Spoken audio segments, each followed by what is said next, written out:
Lead code contains duplicate. ఈ ప్రాబ్లమ్‌లో మనకు ఒక నమ్స్ అయితే ఇస్తారు. అంటే ఒక అరే ఇస్తారు. ఇప్పుడు ఎగ్జాంపుల్ 1లో నమ్స్ ఇచ్చారు. ఏంటి 1, 2, 3, 1 ఇచ్చారు. అంటే ఇప్పుడు 1 అనేది 2 టైమ్స్ రిపీట్ అయింది. అంటే ఏదైనా ఒక నంబర్ 1 టైమ్ కంటే ఎక్కువ రిపీట్ అయితే మనం ట్రూ అని రిటర్న్ చేయాలి. ఇప్పుడు మనం ఎగ్జాంపుల్ 2లో నమ్స్ ఈక్వల్ టు 1, 2, 3, 4 అని ఇచ్చారు. అంటే ఏ నంబర్ రిపీట్ అవ్వలేదు. అలాంటప్పుడు మనం ఫాల్స్ అని రిటర్న్ చేయాలి. ఇప్పుడు మనం ఎగ్జాంపుల్ 3లో మన నమ్స్‌లో 1, 1, 1, 3, 3, 4, 3, 2, 4, 2 అంటే దీంట్లో 1 అనేది రిపీట్ అయింది, 3 రిపీట్ అయింది, 4 రిపీట్ అయింది అండ్ 2 రిపీట్ అయినాయి. అంటే ఏదైనా ఒక నంబర్ రిపీట్ అయితే మనం ట్రూ అని రిటర్న్ చేయాలి. ఇప్పుడు మనం కోడ్ ఎలా రాయాలో చూద్దాం.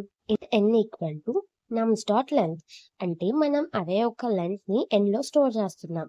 ఫర్ ఇంట్ I equal to 0, I is greater than n, I plus plus అంటే ఇక్కడ మనం లూప్ వేసాం. సపోజ్ ఇప్పుడు మనం ఒక అరే తీసుకున్నాం 1, 2, 3, 1 ఇది ఒక అరే. ఏంటి ఇందులో లూప్ వేసాం అన్నమాట. ఫర్ ఇంట్ j equal to I plus 1, j is greater than n, j plus plus అంటే ఇది ఒక ఇన్నర్ లూప్.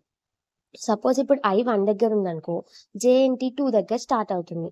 ఆ తర్వాత ఏంటి ఫస్ట్ 1, 2 క్యాలిక్యులేట్ చేస్తారు. తర్వాత 1, 3 తర్వాత 1, 1 ఇప్పుడు మనం next if నమ్స్ of I is equal to నమ్స్ of j అంటే ఏంటి ఫస్ట్ 1, 2 అంటే 1 ఈజ్ ఈక్వల్ టు 2 అని చెక్ చేస్తుంది.